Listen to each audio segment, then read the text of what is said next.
정신역동이론, 그리고 행동주의, 인본주의, 인지주의, 생물학적 관점 이렇게 이렇게 인간의 여러 가지 측면에 초점을 맞춘 관점들이 존재해 왔는데요.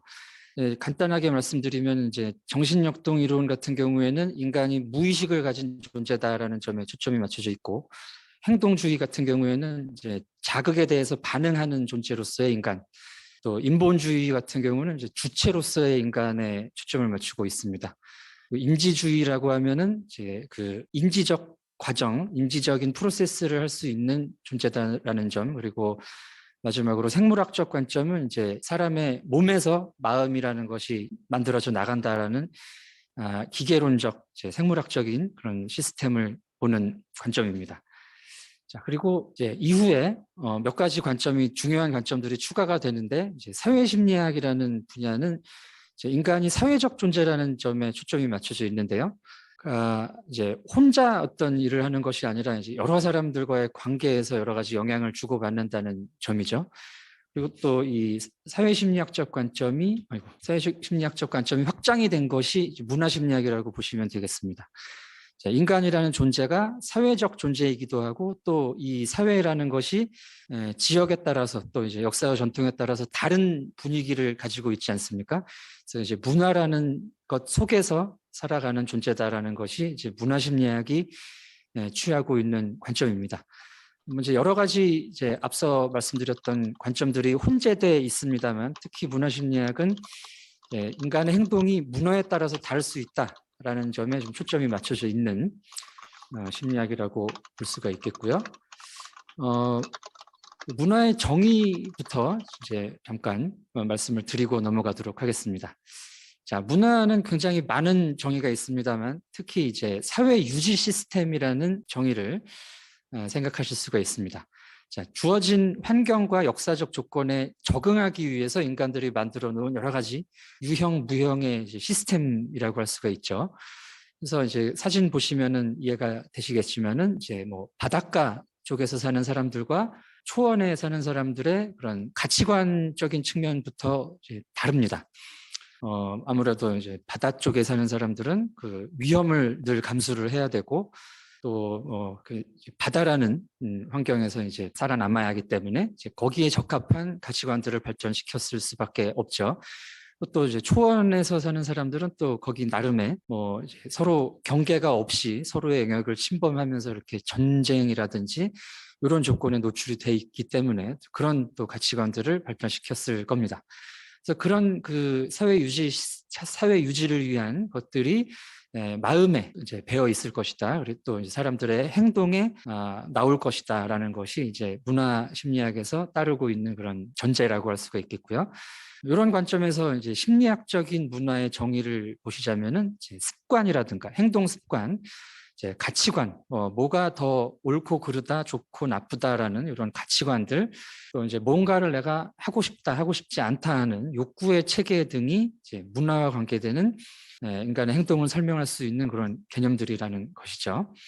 자, 그래서 이제 이런 개인의 성격을 형성하는데 이 문화가 적지 않은 영향을 미칠 것이다라는 점입니다. 자, 이런 이제 문화와 인간 행동의 관계를 연구해 오는 그런 심리학 내에서의 접근들이 몇 가지가 있는데, 이제 크게 세 가지 접근으로 요약을 할 수 있습니다. 이제 비교 문화 심리학이라는 것이 있고요. 또 이제 인문학적 배경, 저 뒤에 H는 이제 휴머니티의 H입니다.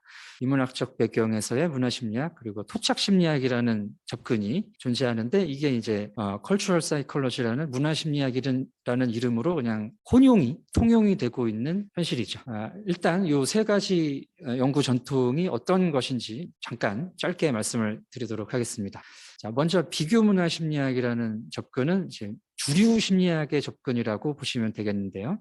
70년대, 1960년대, 70년대에 이제 세계의 그 교류가 증가하면서, 문화적 교류가 증가하면서 문화적인 차이가 존재한다라는 인식이 이제 학계에서도 누적이 되기 시작했습니다. 그래서 이제 심리학에서 개발해온 이론들을 다른 문화, 특히 이제 비서구 문화에 테스트하기 위해서 1960년대 이후로 이런 비교 문화 심리학이라는 분야가 정립이 됐다는 것이죠. 그래서 이쪽에서는 주로 이제 문화 성향, 여러분 이제 개인주의, 집단주의라는 개념은 많이 익숙하실 텐데요. 이제 거기서 비롯된 뭐 자기관이랄지 이제 사고 방식, 뭐 분석적 사고, 종합적 사고하는 이런 식의 이제 동양과 서양, 서구 문화와 비서구 문화를 비교하는 연구를 해오고 있습니다. 이 비교 문화 심리학에서의 이제 중요한 그 전제는 사람들이 기본적으로 이제 보편적이라는 전제를 따르는데요. 이제 보편성 가정이라고 하는데, 기본적으로 사람들이 그 몸을 가지고 있고 사람의 심리라는 것은 뇌에서 나온다는 그런 전제입니다. 그래서 이제 뭐 어떤 문화에 살고 있던 사람이든지 뇌를 다 가지고 있고 다 이런 보편적인 심리 과정을 가지고 있기 때문에 대개 거기서 거기다라는 전제가 있고요. 그래서 이제 뭐 문화적 차이가 있는데 이것이 뭐 질적인 차이라기보다는 이제 그 비교를 해서 양적인 차이로 볼 수 있다라는 생각을 하고 있습니다.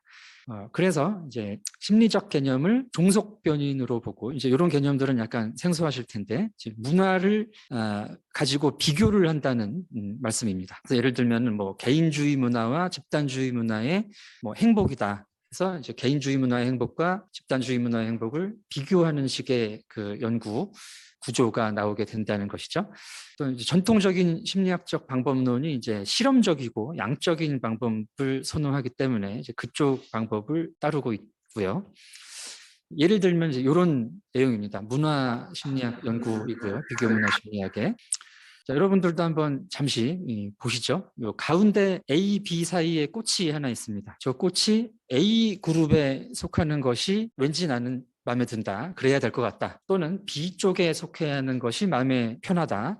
이렇게 이제 생각이 드실 텐데 각각 이제 마음속으로 한번 생각을 해보시고요.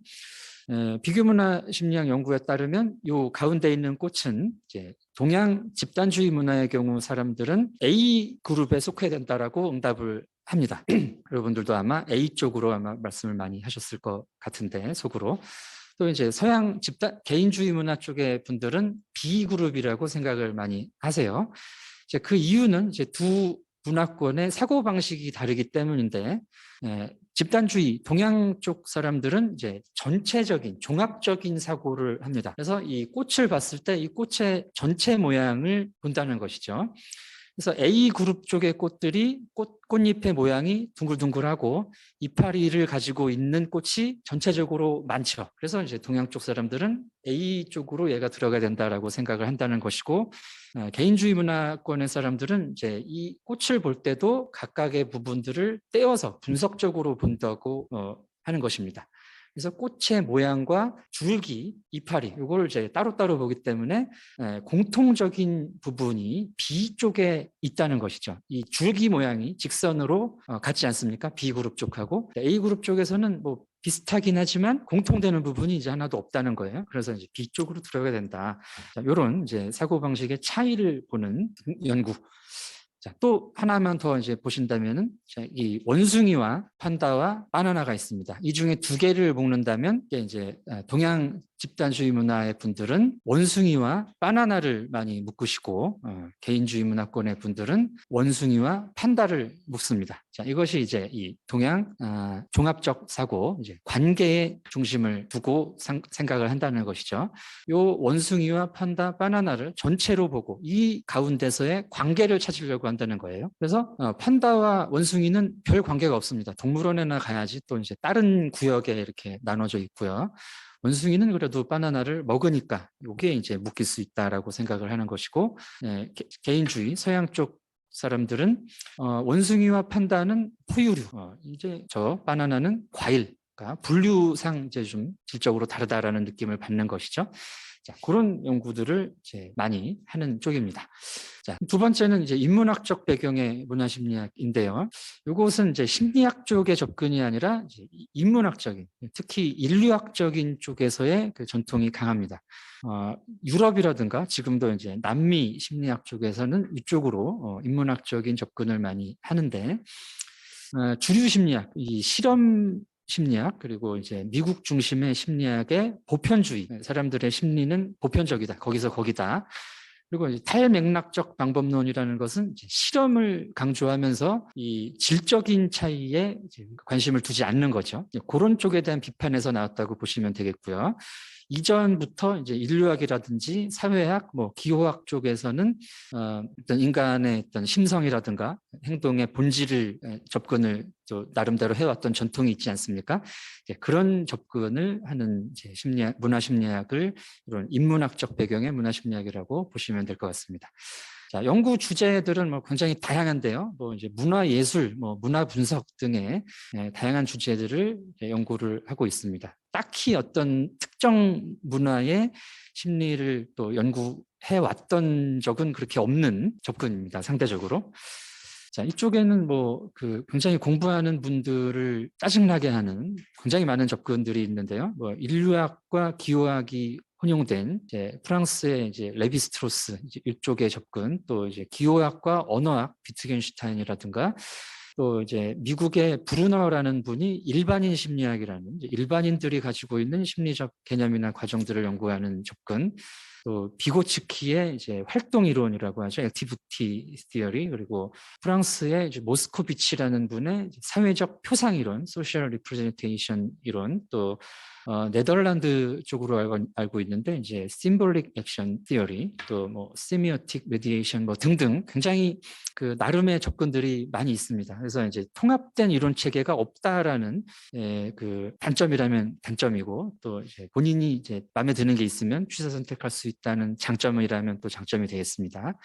그 중에 이제 저는 이런 이제 인류학 쪽인 접근, 약간 이제 상징 쪽을 이용한 인류학적 접근과 이제 프랑스 쪽인 전통에서 사회적 표상 이론이라고 이제 어떤 문화권 사람들이 공유하는 이제 표상이 있습니다. 공통적으로 가지고 있는 생각들을 연구하는 입장인데, 저는 이제 이쪽의 방법론들을 주로 차용해서 연구를 하고 있습니다. 연구 목적은 이제 보편성이 아니라, 심리가 보편적인 것이 아니라 상대적이다라는 전제에서 질적인 과정에 초점을 맞추고 있다라고 보시면 되겠고요.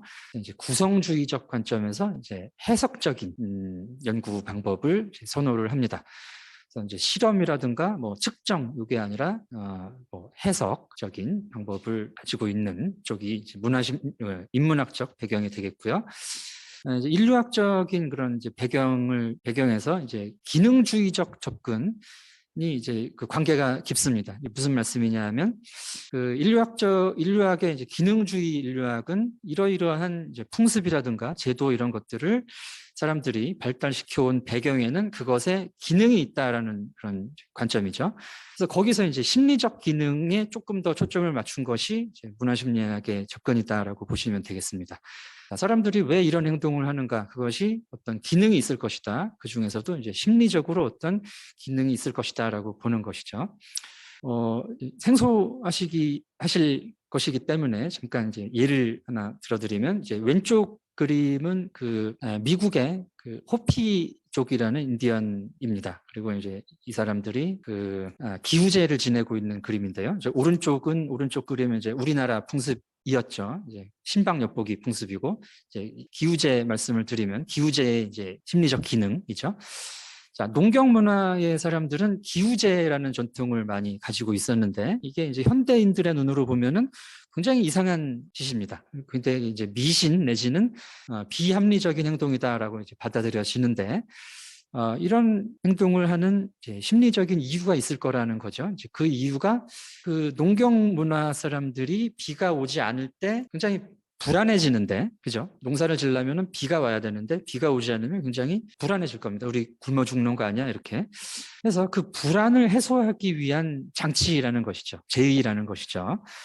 그래서 이제 대개 농사를 지을 정도가 된다는 얘기는 뭐 연평균 강수량이 어느 정도 되지 않습니까?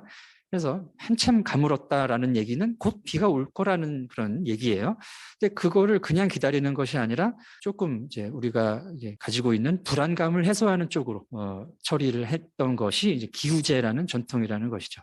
그래서 이제 이런 오른쪽에 있는 우리나라의 그런 지금은 사라진 신방 엽복이라는 풍습도 얼마나 이게 말이 안 됩니까, 그죠? 뭐 신랑 신부 결혼한 첫날 밤을 동네 사람들이 와서 구경하는데 말이 안 되죠.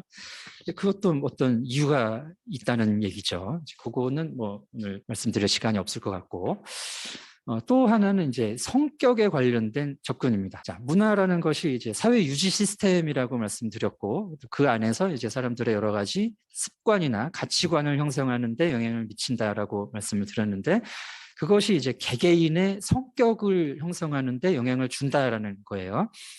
특히 이제 과거에 어떤 사람들이 깨달았던 가치 이런 것들이 공유가 되고 전승이 되지 않습니까? 우리가 살아봤더니 이러이러한 것이 도움이 되더라 그러면은 니네들도 해라라고 이제 자식들한테 자손들한테 이제 가르치게 되죠. 그런 과정을 통해서 이제 문화적 성격이라는 것이 형성이 되는데 이제 그걸 연구하는 이제 접근법은 어떤 특정 문화의 놀이라든가 전통 놀이, 뭐 규범, 제도, 뭐 사회적 가치관, 정신병리, 속담, 신화, 전설, 민담 등을 이제 분석해서 이 사람들이 이제 어떤 것을 뭐 추구해 왔고 어떤 식으로 행동해 왔고 하는 것을 이제 성격이라는 범주로 이해하는 접근입니다. 이런 접근을 이제 이 인류학에서는 심리 인류학이라고 하고요. 이제 저도 이런 접근을 이제 이용해서 연구를 해 왔는데 심리학에서는 이제 이 비렐름 분트라는 심리학의 아버지격으로 이제 얘기되는 분이 이제 민족 심리학이라는 이름으로 이제 이런 식의 접근을 이야기하신 적이 있고요. 이것은 잠시 제 신간을 말씀 잠깐 드리고 넘어가겠습니다. 지금 말씀드린 방식으로 한국과 일본의 문화를 연구한 책이 이제 한 보름 전에 나왔습니다. 선을 넘는 한국인, 선을 긋는 일본인이라는 제목인데 책이 중요한 게 아니라 이제 한국과 일본의 문화적 성격에 대한 접근이라는 말씀이고요. 세 번째 접근입니다. 세 번째 접근은 이제 토착 심리학이라는 접근인데 주류 심리학의 적용에 의문을 제기한 제3세계 국가의 심리학자들이 시작한 접근이에요. 그래서 인도라든가 동남아시아 등 소위 제3세계를 중심으로 문화와 심리의 관계를 연구한 그런 접근이라고 보시면 되겠습니다.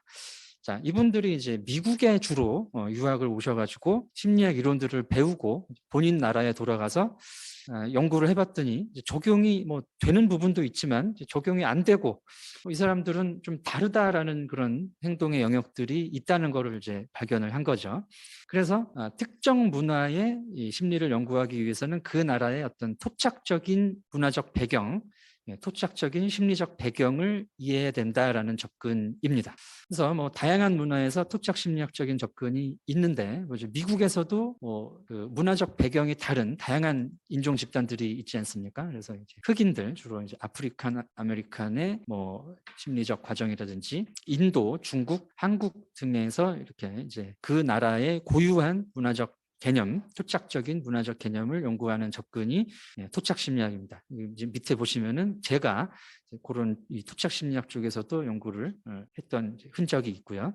토착 심리학의 연구 목적은 그 특정 문화에 기반한 이론 체계를 구축하는 데 있습니다. 그래서 이제 이 보편적이 아니라 상대적인 것으로 문화적인 어떤 과정이라든가 질적인 부분이 다를 수 있다. 그래서 이제 인문학적 배경의 문화심리학과 공유하는 부분들이 있지만 또 이제 주류 심리학, 인간의 보편적인 심리를 다루는 쪽과 이게 어떤 식으로 뭐 차이가 나고 또 공통점이 있고라는 것을 봐야 되기 때문에 주류 심리학 쪽의 뭐 관점이라든가 방법론을 이제 절충하는 형태로 연구가 이루어집니다. 뭐 예를 들어드리면 이제 제가 했던 이제 연구인데 한국의 자존심이라는 문화적 개념에 대한 연구였습니다. 자, 이 자존심이라는 게 이제 심리학에서는 셀프 이스팀이라는 자존감이라는 개념이 있어요. 이 셀프 이스팀은 이제 인간이 보편적으로 가지고 있는 속성이라고 보시면 될 것 같고요. 내가 나를 좀 높이 평가하는 그런 속성이죠.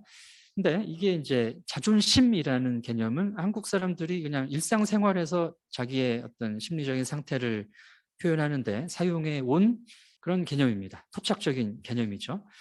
이제 사실 이제 심리학 내에서도 이 개념을 혼용하고 있는 경우가 많고 또 일반인 차원에서는 더 혼용이 됩니다. 그래서 심지어 자존심은 나쁜 거다 뭐 이런 얘기 한번 들어보신 적 있으실 텐데 열등감 혹은 뭐 자존감이 안 좋게 나타나는 게 자존심이다. 그래서 자존심은 버려야 되고 자존감은 높여야 된다. 뭐 이런 상식 같은 이야기.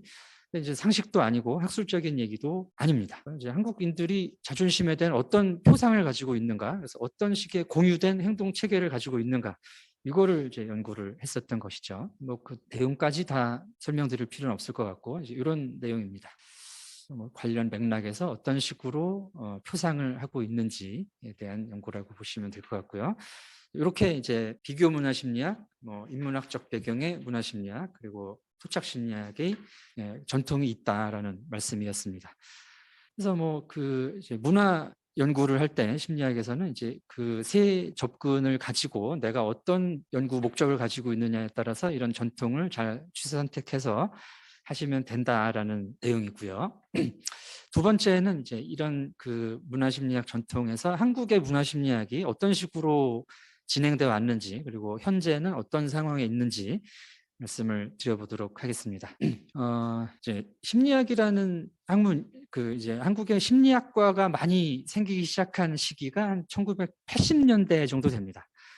이제 처음에는 이제 서울대학교라든가 뭐 몇 개 안 되는 대학에서 이제 실험 심리학 위주의 전통이 있었고요. 한 80년대 이후로 여러 대학에서 이제 심리학과가 설립이 되면서 심리학이라는 학문이 이제 커져 왔는데, 한 7, 80년대에는 이제 그 의외로 이런 이제 문화적 개념에 대한 접근이 있었습니다.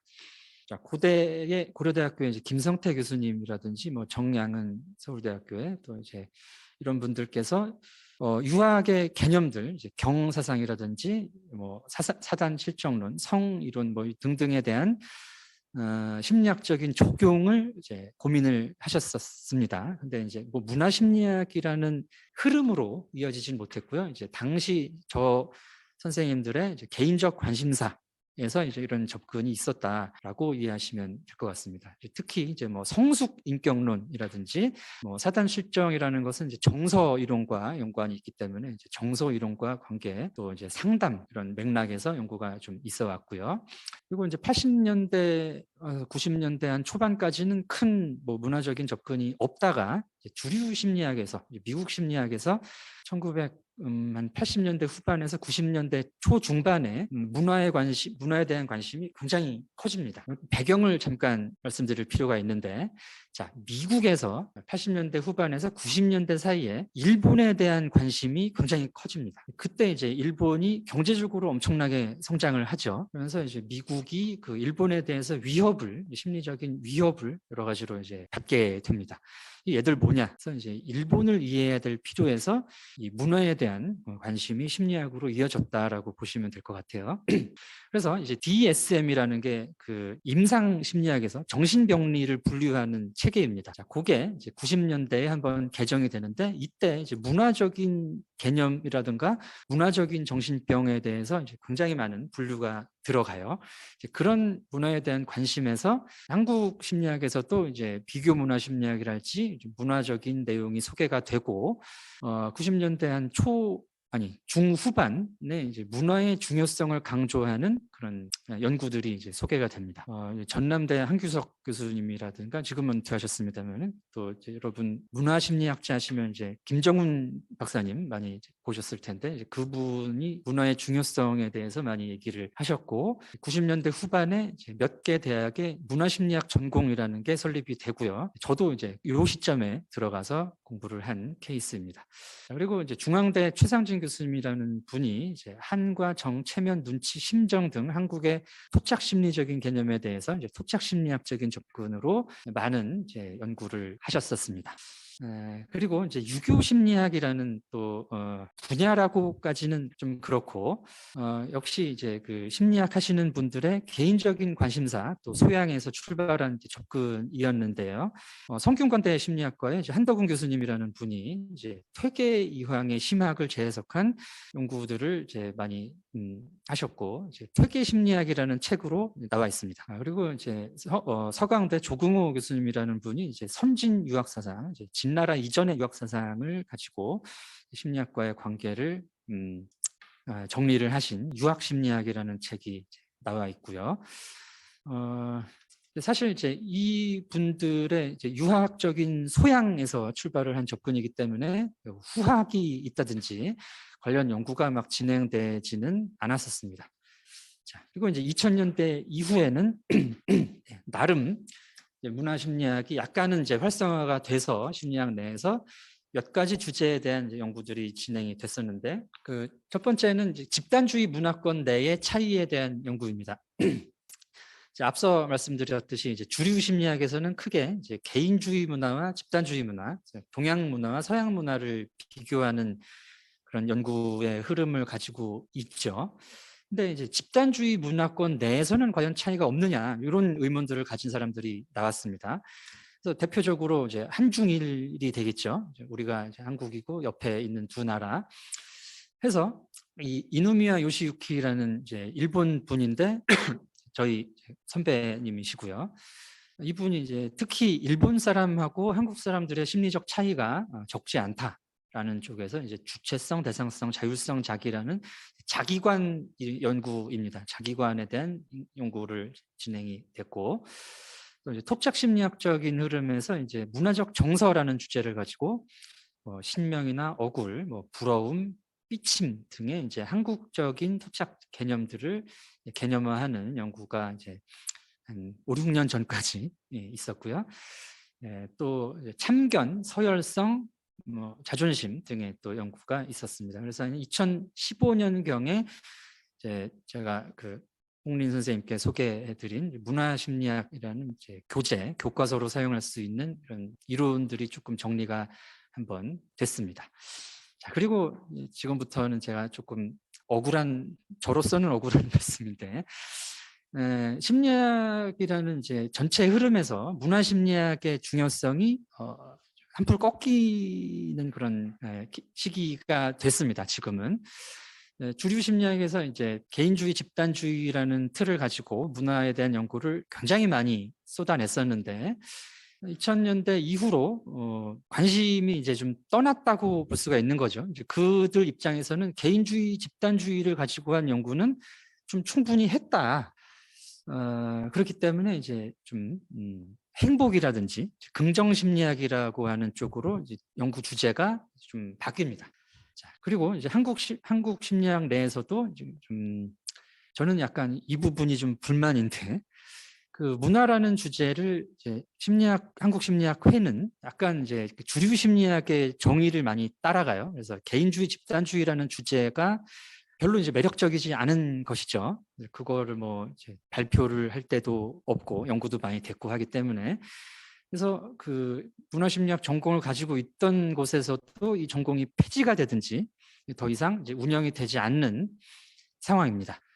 저는 이제 개인적으로 멸종 위기종이다라는 이름으로 저를 이제 묘사를 하고 있고, 그런 분들이 문화심리학을 공부하고 연구를 했던 분들이 한 서너 분 정도 지금 남아서 개인적으로 관심사에 대해서 연구를 이제 하고 있는 상황입니다. 자, 그 주류 심리학계에서의 이제 문화라는 주제에 대한 무관심이 좀 크다고 볼 수가 있고요. 이제 그 이유는 아무래도 이제 심리학이 인간의 심리를 보편적이다라고 보고 있기 때문에 이제 한국인들의 어떤 심리적인 독특성이 있다, 일본인들의 심리적인 독특성이 있다라고 얘기할 때 이 부분을 잘 못 받아들이는 것 같더라고요. 그리고 이제 그 방법론 자체가 워낙에 실험이라든가 실증 연구를 강조를 하기 때문에 저희가 하는 접근인 어떤 해석적인 접근을 또 좀 낯설어 하는 측면이 있고, 이제 마지막으로 이제 개인주의, 집단주의라는 쪽을 강조를 하다 보니까 어떤 이제 문화적 정서랄지 개인주의, 집단주의가 아니라 집단주의 내에서의 차이가 있다는 점을 좀 받아들일 생각이 없어 보인다고 이제 저는 생각하고 있습니다. 자, 그러나 이제 문화라는 주제의 중요성은 계속해서 저는 존재한다고 생각하고요. 그리고 앞으로도 계속해서 강조가 될 거라고 보고 있습니다. 예를 들면 이제 한국적인 사회현상 이해에 있어서의 문화 이해의 필요성 같은 것이죠.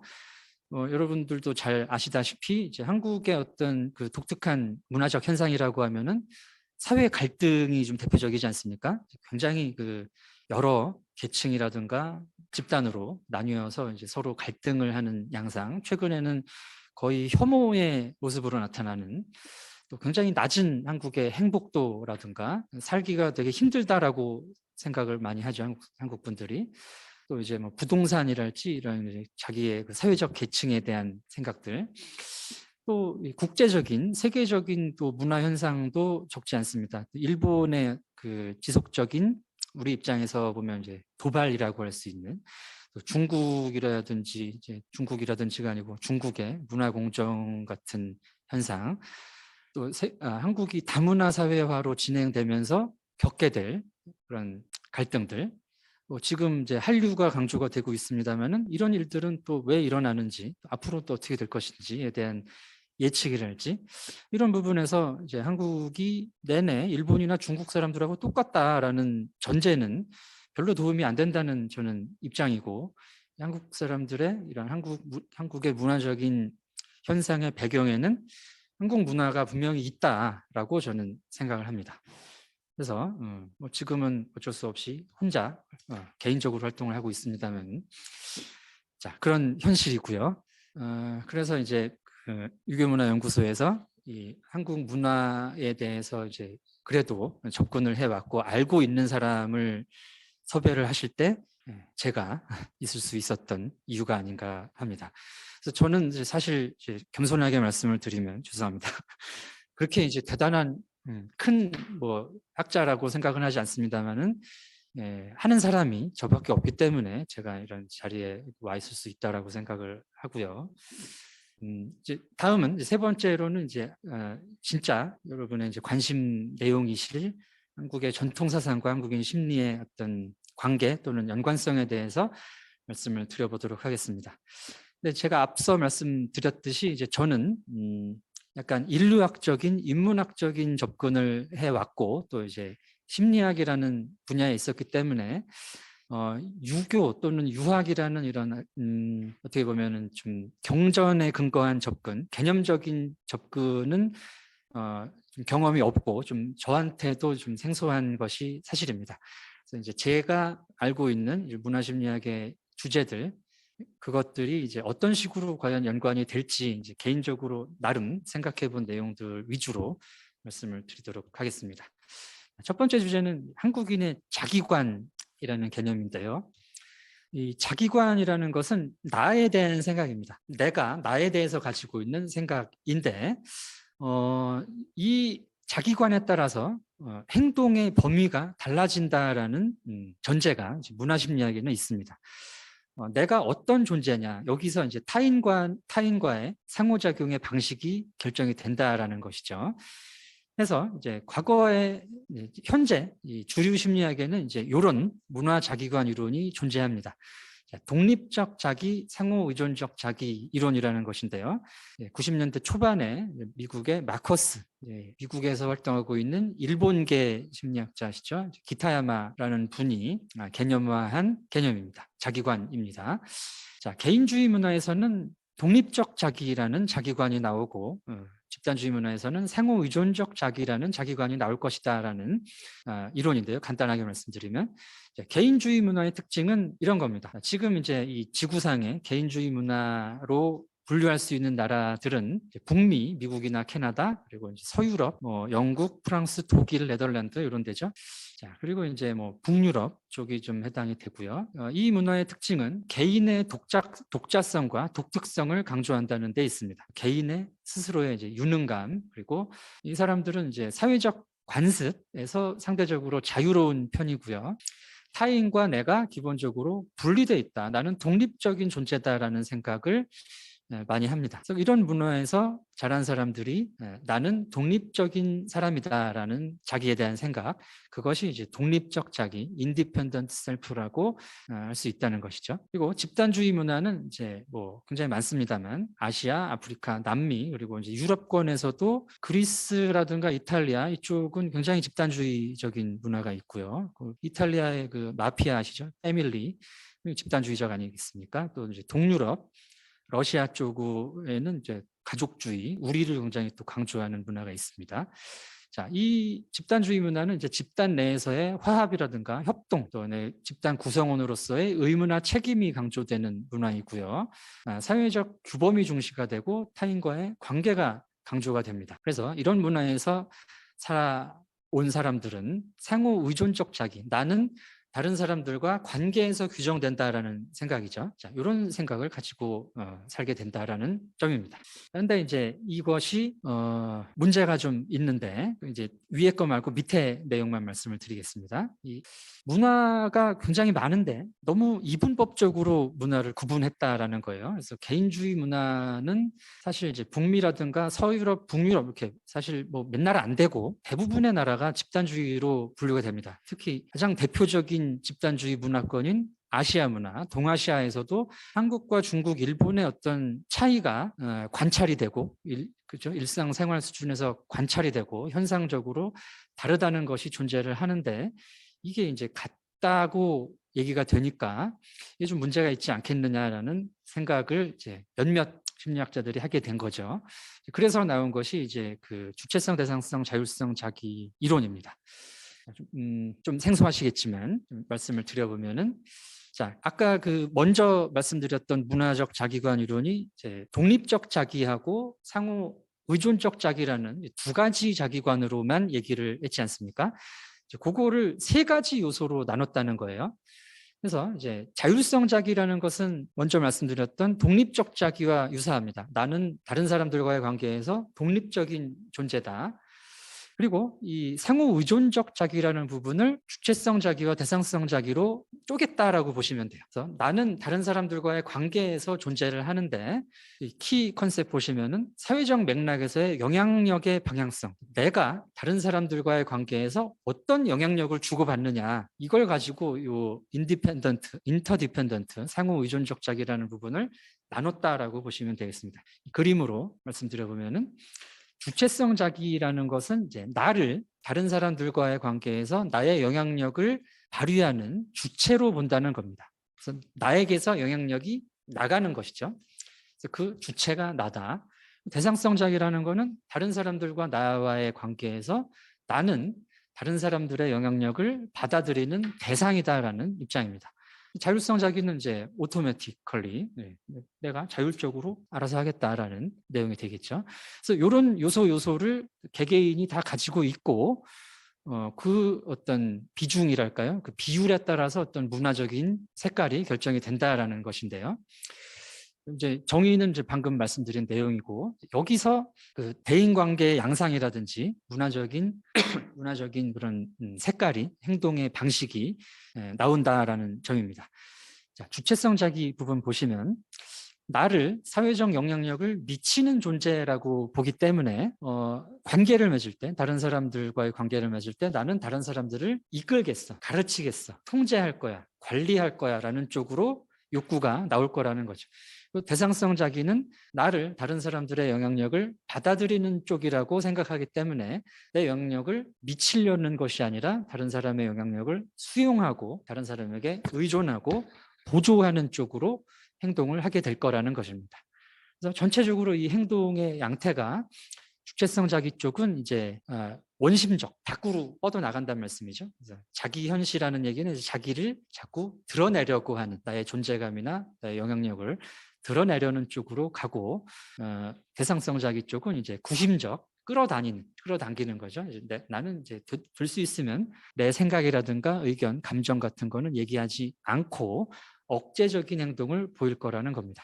자율성 자기는 알아서 한다는 얘기고요. 자, 해서 이제 이걸 가지고 그 집단주의 문화권인 한국과 일본, 중국의 이런 자기관의 비율들을 살펴봤을 때 보시면 이제 한국의 경우에 주체성 자기 부분이 이제 36%로 가장 크죠. 일본이나 중국보다. 대상성 자기 부분은 일본이 가장 크다는 것을 아실 수가 있고 중국은 이제 뭐 자율성 자기 부분이 상대적으로 강조가 돼 있다. 한 번 더 해봤습니다. 자, 이건 이제 색깔이 좀 다른데 빨간 게 주체성입니다. 빨간 것의 비율이 한국이 가장 컸고요. 대상성이 초록색인데 일본이 가장 크죠. 그리고 이제 미국 개인주의 문화권의 대표라고 할 수 있는 이제 미국의 경우에는 자율성의 비중이 이 아시아권 나라들보다 상대적으로 굉장히 크다는 것을 보실 수가 있습니다. 자, 해서 이제 이런 차이들을 실증적으로 나름 이제 저희들은 보여왔다고 생각을 하는데 심리학 내에서는 이제 크게 받아들여지지 않고 있습니다. 개인주의, 집단주의에 대해서 반하는 입장이기 때문에 어쨌든 그렇고요.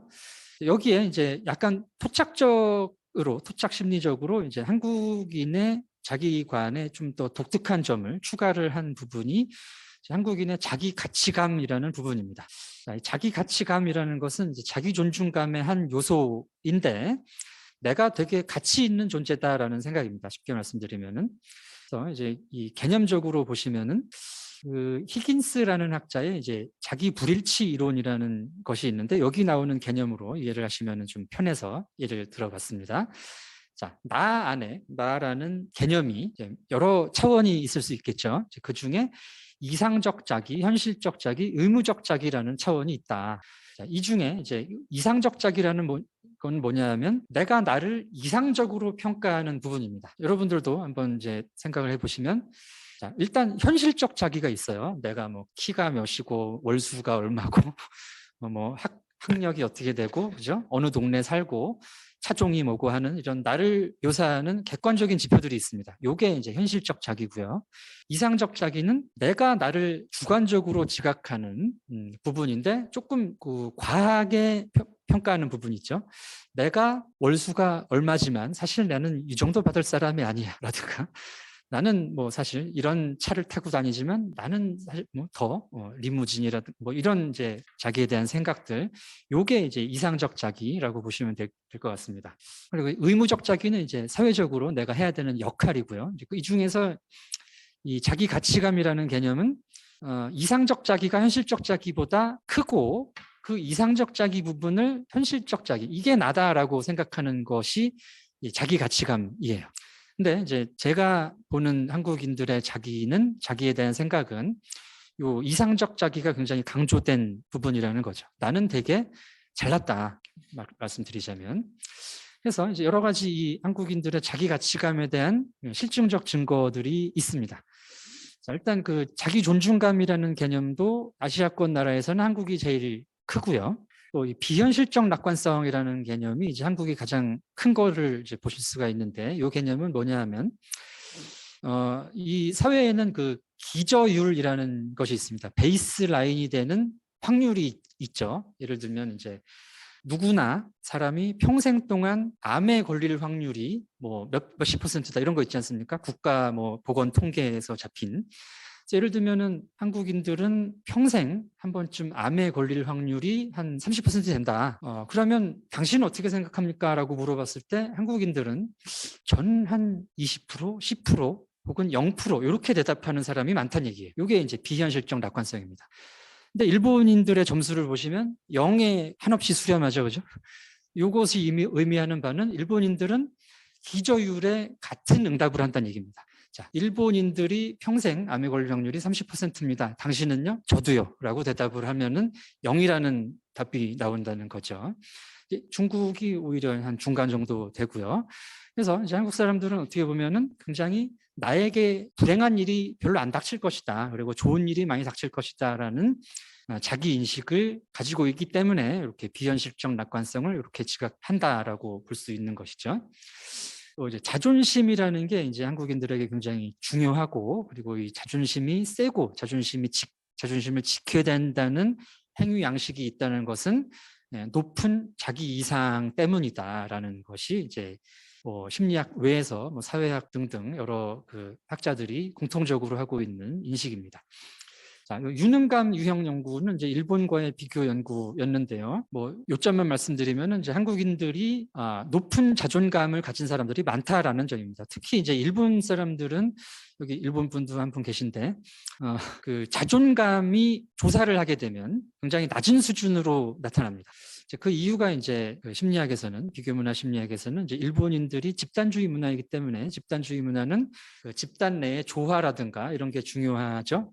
그래서 내가 다른 사람보다 더 나을 게 없다라는 것을 표현하는 과정에서 자존감이 낮게 보고된다라고 이제 설명을 합니다. 근데 한국 사람들은 그렇지 않죠. 그러니까 한국 사람들은 집단주의가 아니다 또는 집단주의지만 한국과 일본을 구별하는 뭔가가 있다라고 이제 저희는 봤다는 얘기입니다. 또 우쭐이라든지 뭐 이제 핑계라는 이제 최산진 교수님이 예전에 개념화한 개념인데 한국 사람들의 행위 양식입니다.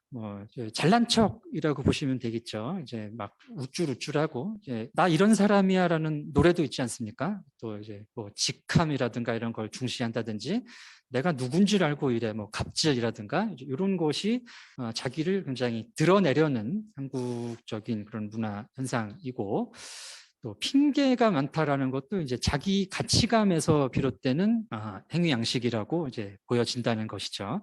내가 이렇게 괜찮은 사람인데 내가 실수를 했다라는 것을 별로 받아들이기 싫은 사람들이 다른 이유를 자꾸 이제 댄다는 얘기가 아니겠습니까? 그래서 이런 이제 여러 가지 증거를 봤을 때 한국인들의 자기 관에는 자기 가치감이라는 것이 이제 강조가 돼 있다라고 볼 수 있다라는 것이죠. 그리고 이제 이런 자기관의 그 근거, 어떤 문화적인 부분이 이런 자기관을 형성하느냐에 대해서는 이제 양육 태도라는 점이 가장 크게 그 가정이 됩니다. 일본과의 비교를 통해서 이제 그 한국과 일본의 양육 태도를 보면 이상적 자녀상에서 이제 그 내 자식이 이런 가치를 가지고 컸으면 좋겠다라는 부분에서 좀 차이가 나는데, 한국인들은 내 아이가 책임감을 가졌으면 좋겠다, 적극적이었으면 좋겠다, 예의 바른 아이였으면 좋겠다. 자, 이런 부분이 자기의 영향력을 다른 사람한테서 발휘하는 과정에서 갖춰야 되는 덕목이죠, 그죠? 내가 어떤 일을 하고 거기에 책임을 지는 거, 적극적으로 뭔가를 하고 하는 거, 또 다른 사람들과의 어떤 예의를 지키는 거, 또 이제 일본 같은 경우는 이제 다른 이에 대한 배려라든지 자립심, 사교성 이런 부분이 이제 강조가 됩니다. 오히려 이제 다른 사람들에게 이제 접근을 잘 못하는 부분 때문에 이제 사교성이 필요할 수 있죠. 또 이제 가치에 대한 부분은 이제 자기의 자녀의 장래에 대한 기대에서 나타나는데, 일본 부모들이 이제 부모 정도 크면 된다라고 얘기를 하시는 분들이 많은 반면에, 한국의 부모님들은 네가 나보다는 더 좀 잘 됐으면 좋겠다라는 생각을 많이 하신다는 겁니다. 얘는 이럴 능력이 있다. 왜? 내 새끼니까. 어떤 이런 그 자기에 대한 그 가치에서 비롯된 거라고 볼 수 있겠고요. 이것 때문에 뭐 선생님들도 많이 마음고생하신 분들도 많으실 테고, 자기 자녀를 양육하실 때에도 갈등이 되는 부분도 많이 있으실 겁니다. 어쨌든 이제 이런 부분. 자, 또 이제 그 양육 태도와는 또 다른 관점에서 한국인들의 양육 방식, 양육 태도가 굉장히 관대하다라는 기록들이 끊임없이 나타납니다. 조선시대에서부터 한국 사람들은 애들을 너무 오냐오냐 하는 거 아니냐 싶을 정도의 이런 이제 묘사들이 많이 나타나는데요. 뭐 하멜 표류기의 하멜서부터 많이 보입니다.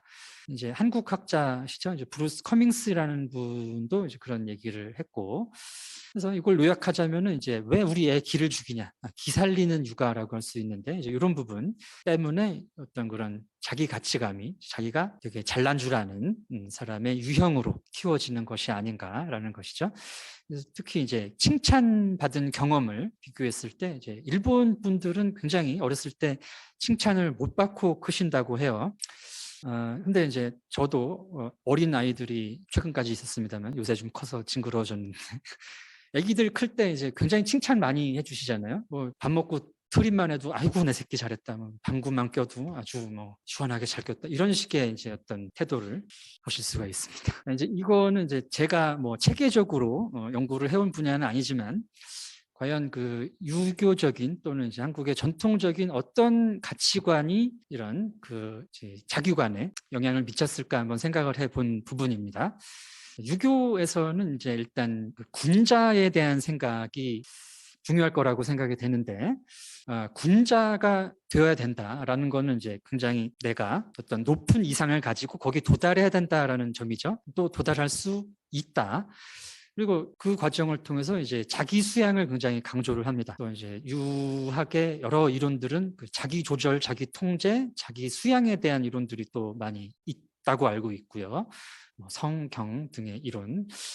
또 이제 그 어떤 현실적인, 우리가 뭐 고려시대 관료제가 성립된 이후로 특히 이제 조선시대에서는 계속해서 과거를 통해서 나의 어떤 입신양명을 강조해 왔고, 이제 교육열로 또 이것이 이어졌고, 그래서 이제 그 어떤 부모의 기대를 받아서 내가 대단한 사람이 되어야 되겠다, 그렇게 발전할 수 있는 존재다라는 생각이 영향을 준 것이 아닌가라는 생각이 들고요.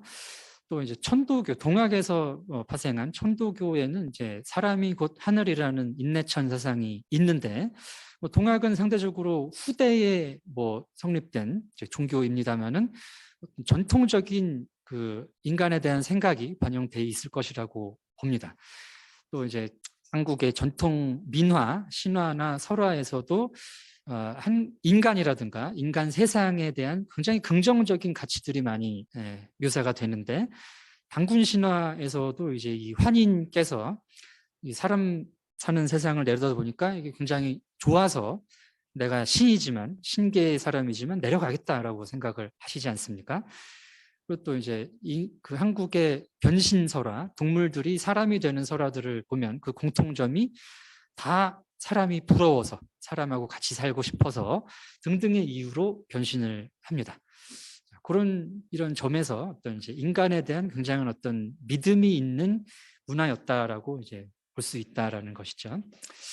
자, 두 번째는 한국인의 행복입니다. 여러분 잘 아시다시피 한국인들은 굉장히 불행한 사람들이죠. 요 도표는, 요 통계는 그래도 상대적으로 높은 순위에 있는 것이고요. 200 몇 나라 중에 192, 172 이런 통계들도 많이 있지 않습니까? 그래서 사실 이제 한국이 외형적으로는 선진국 반열에 명실상부하게 올라섰습니다만은, 이런 이제 사람들이 느끼고 있는 행복은 굉장히 낮다, 이런 얘기가 많이 존재하는데, 자, 그 이유는 일단 그 집단주의 문화의 심리적 그 관습, 심리적 습관에서 기인한다라고 볼 수가 있습니다. 자, 이 비교문화 심리학의 행복 연구인데요.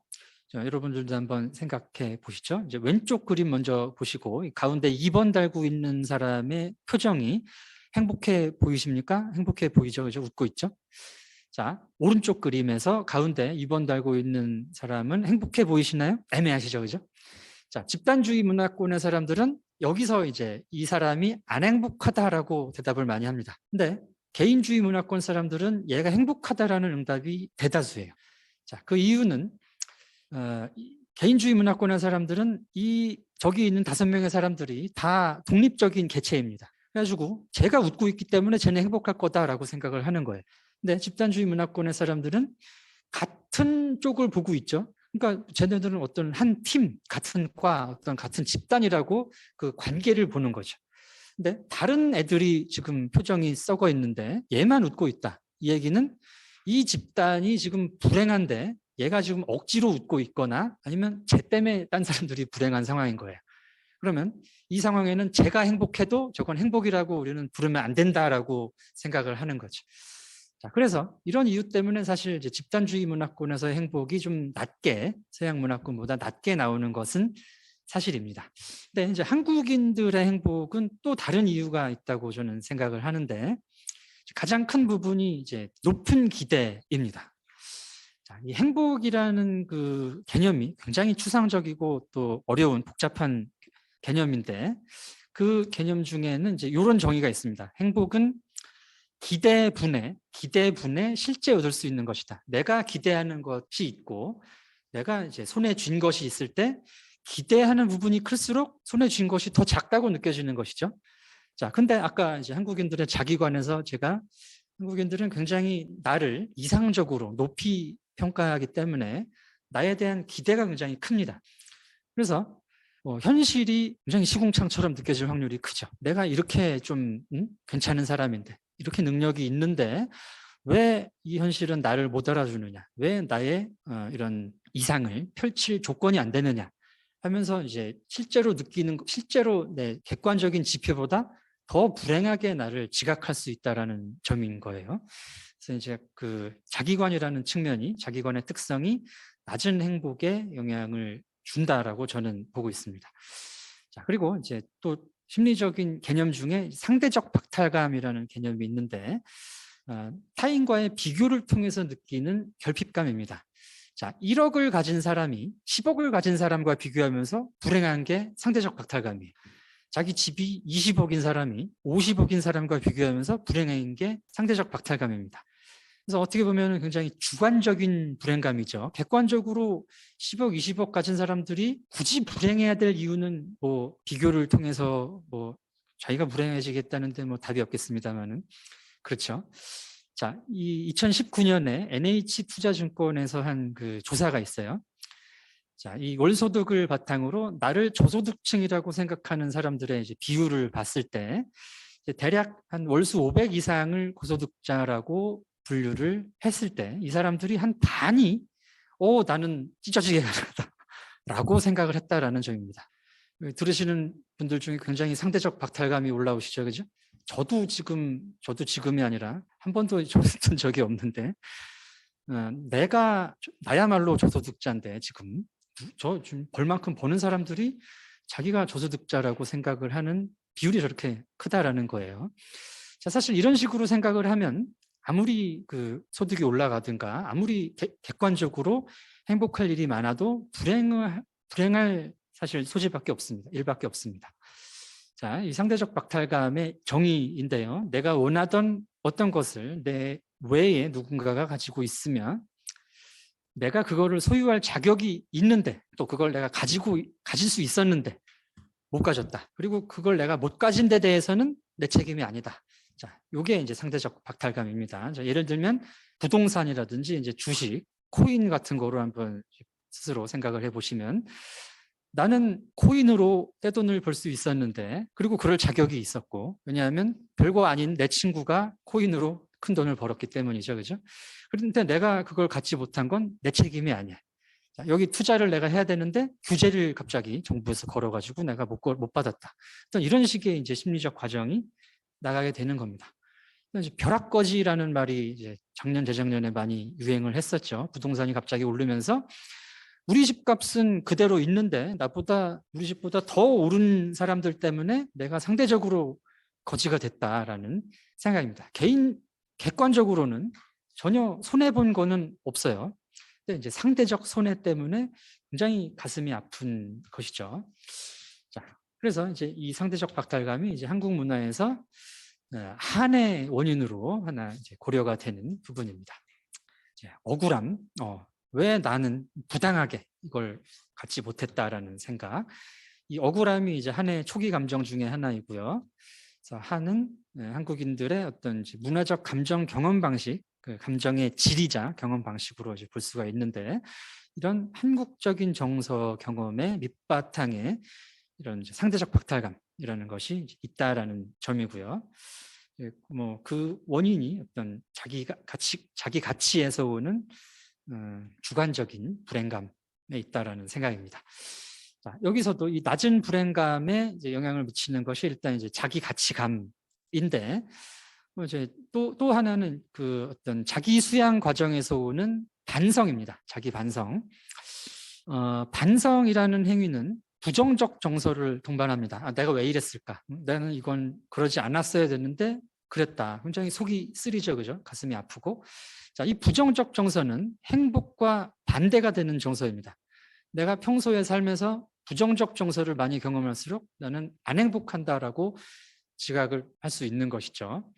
또 이제 이 유교적인 어떤 세계관에서는 내가 사는 현실을 되게 좀 안 좋게 지각을 많이 해요. 현재는 과거에 비하면 어떤 요순 시대라고 할까요? 이런 이상적인 세계 시대에 비하면 되게 어떤 형편없는 상태이다. 그래서 이런 현실 인식에서 지금 나의 현실을 되게 불행하게 지각할 확률이 커지는 것이죠. 또 이제 이 선비들이 평생 해왔던 일이 현실을 비판하고 대안을 제시하고 하는 어떤 이런 행위 아니겠습니까? 그러면 이제 현실에 안주하고 이런 것보다는 뭔가 좀 안 좋은 거를 찾아내서 비판을 하고 이런 자기 반성의 과정들이 행복하고는 직접적으로 궁극적인 행복을 향한 길이긴 합니다만 오늘의 행복하고는 큰 연관이 없을 수 있다는 것이죠. 자, 그리고 이제 다른 차원의 전통 사상, 불교에서도 이제 한국의 전통적인 불교 사상 중에 이제 미륵신앙이 굉장히 중요한 것이 있습니다. 미륵신앙.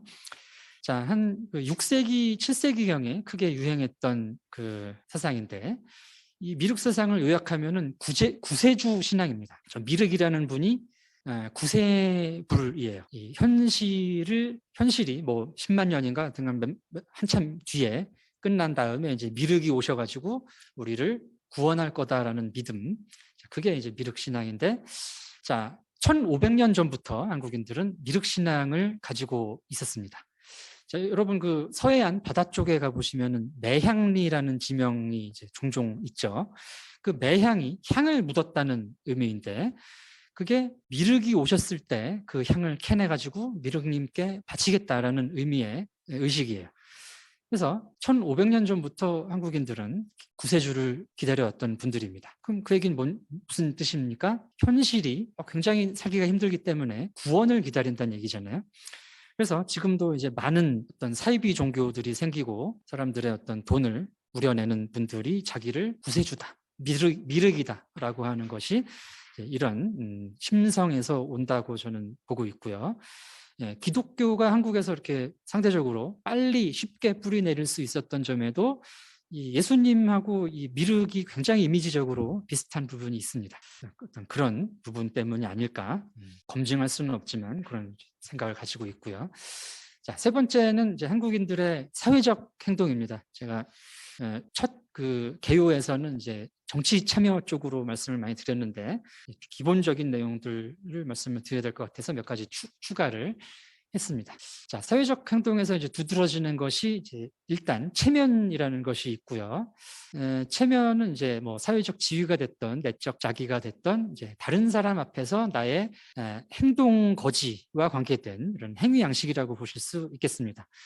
자, 예라는 가치가 있고 굉장히 또 유교적인 행위 양식이죠.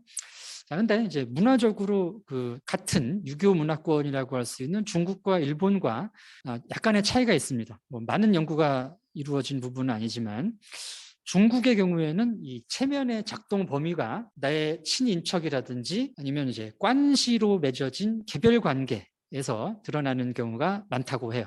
그리고 일본 같은 경우는 생활 공동체라고 할 수 있는 이제 지역 공동체라든지 직장 이런 데서 이제 체면을 지켜야 되는데, 자, 한국 사회는 이 체면의 작동 범위가 굉장히 큽니다. 내가 우리다라고 생각하는 사람 앞에서는 다 체면을 차리는데, 선생님들 중에서도 그 마트 갈 때 머리 감고 가시는 분들 계시죠? 함부로 못 나가시는 분들. 이게 이제 어떤 체면, 남들에게 보여지는 나를 의식하기 때문이에요.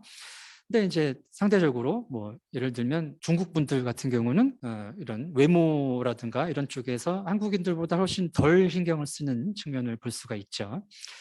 자, 이 체면은 그 자기 표현의 수단이기도 하고 남에게 어떤 나의 의사를 전달하는 방식이기도 합니다. 그래서 이제 사회적 기술로서 행위 양식으로서 한국 사회에서 어떤 영향을 미쳐왔다라는 것이고요. 눈치라는 부분도 의사소통 방식이라고 보시면 될 것 같습니다. 상대의 의중을 읽고 내가 알아서 행동을 하는 점이죠. 그리고 이제 눈치를 보이는 경우도 있습니다. 내가 항상 다른 사람 눈치를 보는 게 아니라 내가 무슨 표정이라든지 목소리라든지 행동으로 좀 나의 이런 사인을 읽고 좀 제대로 좀 해라 어떤 이런 사인을 보내는 경우도 있어요. 자, 그런 측면에서 이제 눈치도 활용이 되어 왔는데 눈치의 그런 문화적 배경도 상당히 여러 가지로 있을 수가 있죠. 근데 이제 이런 체면과 눈치 같은 경우는 뭐 아시아 문화권, 집단주의 문화권에서는 어느 정도 공통적으로 적용되는 부분입니다. 근데 이제 이 체면에서도 말씀드렸지만은 이제 한국인들 같은 경우에는 눈치의 작동 범위 역시 조금 넓다. 일본이나 중국에 비해서 그렇게 이제 보실 수 있겠고요. 자, 여기부터는 이제 조금 더 한국적이 되는 내용인데 일단 이제 권위주의가 있습니다. 자, 한국 사회는 이제 권위주의 사회로 많이 규정이 됩니다. 권위주의 사회라는 것은 이제 지위의 고저나 신분의 귀천 등에 따라서 사회가 주식화되고 이러한 서열에 따라서 특권 및 차별을 당연시하거나 다른 사람들이 수용하는 정도가 높다 이렇게 정의가 되는데 일단 이 이제 배경이 전통적 가족 관계에 기인을 하죠. 자, 한국 사회는 이제 그 가족 관계가 확장된 문화다 이렇게 봅니다. 이제 가족 간의 행위 양식이 사회에 나가서 이제 다른 사람들에게도 이어진다라고 볼 수가 있는데 여기는 뭐 유교적 규범이 작용을 했겠죠. 가부장적인 부분, 또 장유유서, 연장자를 중시하는 부분, 서열을 강조하는 부분. 자, 역시 한중일의 그 색깔이 약간 다르다고 합니다. 이 권위주의가 이제 중국에서는 집단끼리는 평등한 차원으로 나타나고, 또 이제 일본에서는 개인적으로 서열을 따지기는 하는데 집단 내에서는 평등한 경우가 많고요. 근데 이제 한국에서는 이 관계가 개인적으로 다 가요. 그래가지고 직장 내에서 또는 이제 어떤 식으로든지 나와 가족 관계로 얽히게 되면, 뭐 연구소 내에서는 그런 일이 좀 덜하겠습니다만은 대학원만 해도 조금 친해지면은 뭐 선배 하다가 이제 형, 누나, 언니, 오빠 이렇게 호칭이 가지 않습니까? 그 순간 어떤 가족 관계로 가는 거죠. 행위 양식이. 그렇게 되면 상당히 권위주의적으로 갈 수가 있는 게 이제 한국의 문화적인 양상이죠.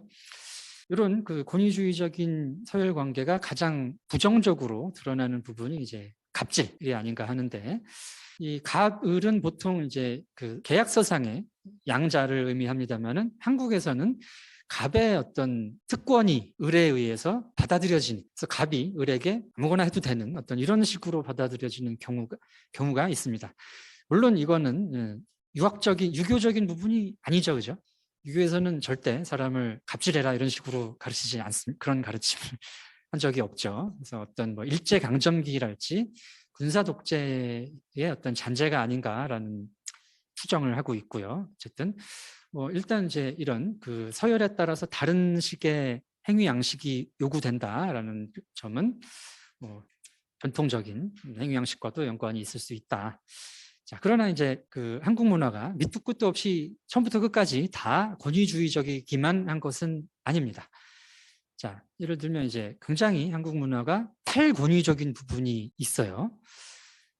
풍자와 해학의 또 문화라는 이 민속 문화의 또 한 축이 있죠.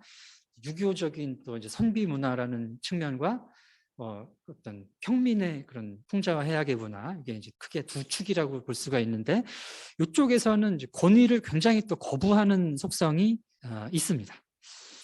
그래서 이제 갑질이 존재하지만 또 갑질에 대한 비판의 목소리 역시 굉장히 또 크게 나타나는 것도 사실이고요. 이런 부분이 또 현상적으로 가장 두드러지게 나타나는 부분이 사회 참여라는 부분이 아닌가 싶은데요. 자, 한국은 이제 전통 사회부터 그 민초들, 뭐 민중 차원에서의 참여라는 그런 현상이 굉장히 두드러졌었습니다. 자, 의병 같은 것도 이제 임진왜란 때 사실 일본 그 쳐들어온 사람들이 의병을 전혀 예상을 못했던 측면이라고 하죠. 이제 왕이 피난을 가고 뭐 이제 그런 행정력이 미치지 않는데 그런 어떤 직책도 없는 사람들이 이렇게 치고 나올지 전혀 예상을 못했던 부분입니다. 독립운동이랄지 뭐 현대사회에 들어도 3.1 운동 이후로 뭐 4.19, 5.18, 6.18항쟁 등등 여러 가지 이제 시민들의 참여의 역사들이 있습니다. 예, 아까 말씀드렸던 굉장히 이제 권위주의에 반대되는 어떤 성향이 우리에게 있기 때문에 이런 부분이 나타난 부분이기도 하고요. 자, 유교적으로는 이제 어떤 이상을 추구해 온 부분이 굉장히 또 중요하다고 생각을 합니다.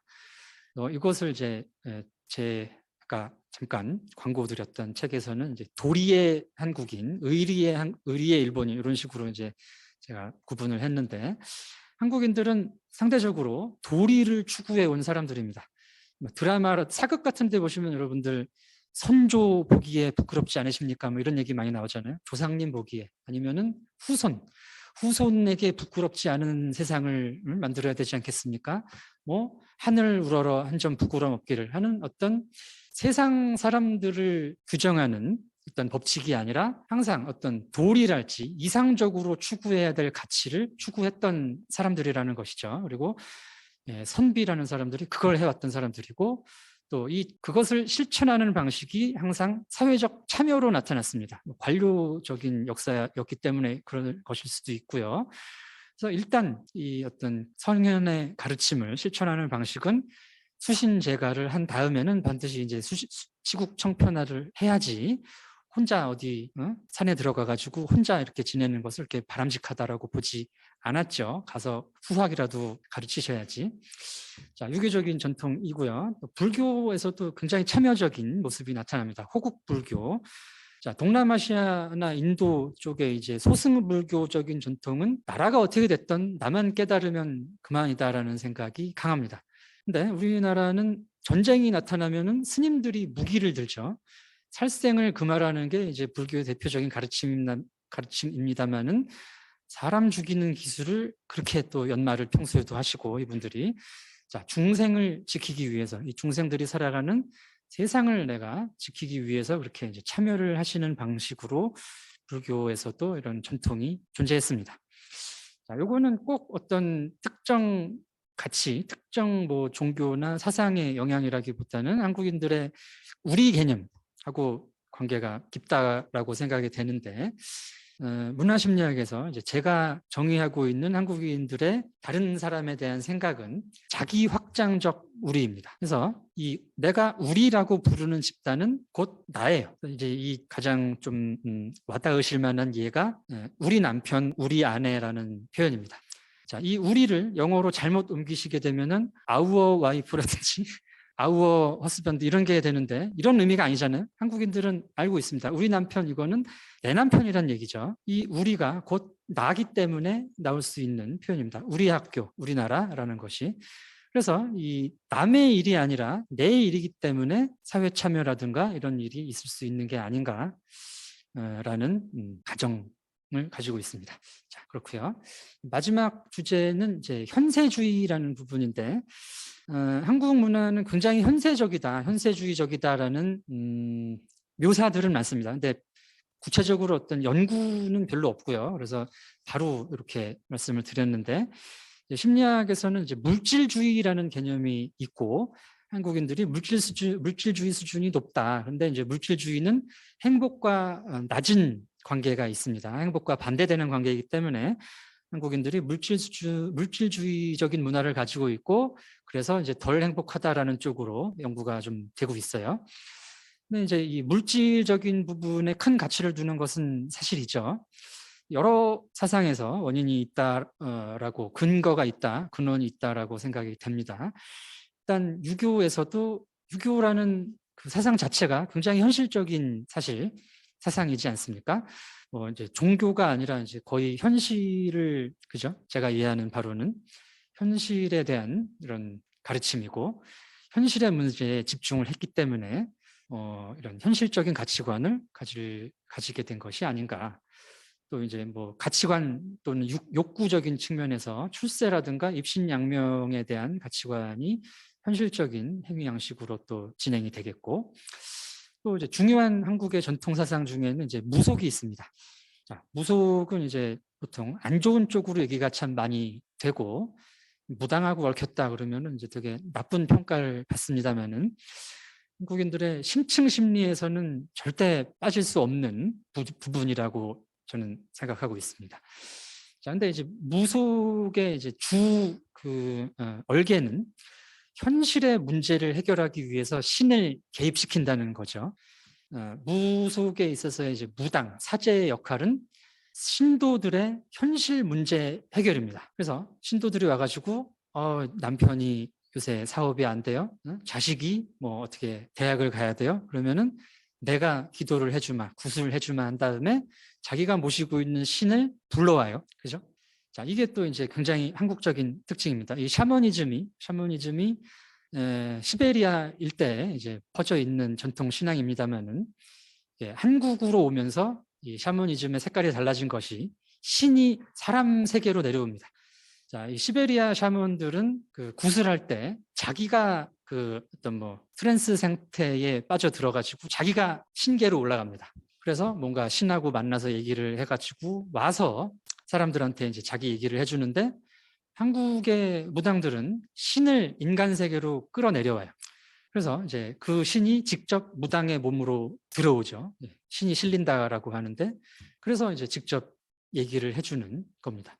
그래서 굉장히 그 신이 인간 세상에 개입을 하고, 그 신을 사람이 조종이라고 하면은 또 신령님들께서 노하실 텐데, 그 사람들의 그 부탁을 잘 들어주는 존재들입니다. 그래서 이제 그런 그 물질주의적이죠. 현실에서의 문제 해결과 복을 추구하기 때문에 그래서 어떤 이제 서양에서 전래됐지만 기독교에서도 굉장히 현세적인 모습이 강하게 나타나는 점이 이런 신앙에서의 이런 심층적인 부분과 연관이 있다. 이건 이제 얘기가 많이 되는 부분이고요. 뭐 설화나 뭐 속담 등에서도 이제 한국의 그 현실이 굉장히 좋다라는 이미지들이 많이 있습니다. 뭐 개똥밭에 굴러도 위생이 좋다 등등.